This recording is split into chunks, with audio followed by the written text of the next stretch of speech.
নদিয়ার তাহিরপুর স্টেশনে রামকৃষ্ণ মিলন মন্দির পরিচালনায় ঠাকুর রামকৃষ্ণ দেবের জন্মতিথি উৎসব পালন করা হয়। নদিয়ার তাহিরপুর মিলন মন্দিরের পরিচালনায় গতকাল প্রভাত ফেরির মধ্য দিয়ে এই অনুষ্ঠানের শুভ সূচনা করা হয়। এরপর ঠাকুর রামকৃষ্ণ দেবের পূজাপাঠ এবং ঠাকুর রামকৃষ্ণ দেবের ভজন গান, এছাড়াও ঠাকুর রামকৃষ্ণ দেবের কথামৃত পরিবেশন করা হয় এবং মধ্যাহ্নে সমস্ত ভক্তবৃন্দদের মধ্যে মহাপ্রসাদ বিতরণ করা হয়।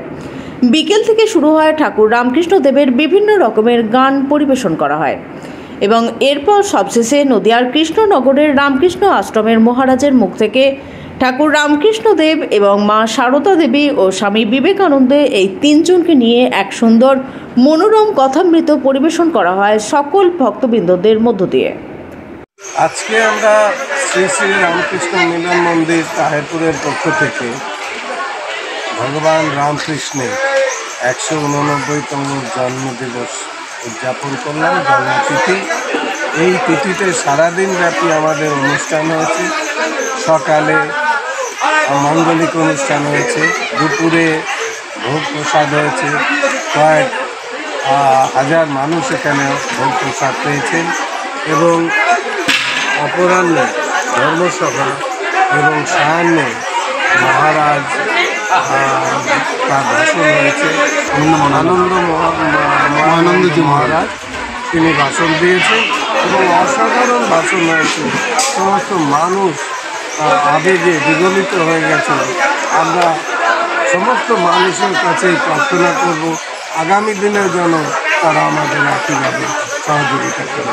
কি সেক্রেটারি সাহেব, আমাদের সেক্রেটারি সাহেব আছেন মাননীয় তারক দাস, কি আমাদের এই ইচ্ছা সার্থক হবে তো? হ্যাঁ, আমরা গত 3 বছর ধরে 2022, 23, 24 আপনার 3 বছর ধরে আমরা ঠাকুরের জন্ম তিথি সেই তিথির উদযাপন করছি। ঠাকুরের যে অ্যাকচুয়াল যে জন্মতিথি সেই দিনটাতে আমরা কোনো মহারাজকে অ্যাকচুয়ালি পাই না, সেই জন্য আমাদের একটু আগে পিছিয়ে করতে হয়।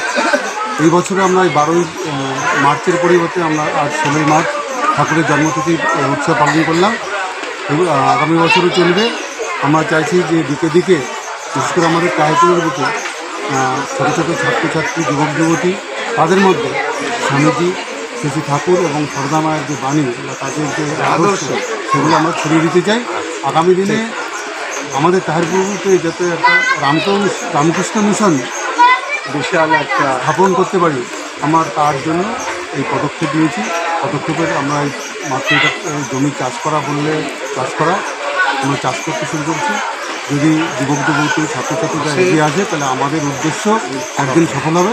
সেদিন আমরা সেক্রেটারি মহাশয় বা আমাদের সভাপতি হয়তো আমরা দেহ রাখবো, কিন্তু আমাদের উদ্দেশ্য সফল হবে। আমি তারক দাস, সম্পাদক, তাহিরপুর শ্রী শ্রী রামকৃষ্ণ মিলন মন্দির, বিশ্বাস শ্রী শ্রী রামকৃষ্ণ মিলন মন্দিরের সভাপতি। নদিয়ার তাহিরপুর থেকে সুমন আচার্যের রিপোর্ট, বঙ্গের খবর।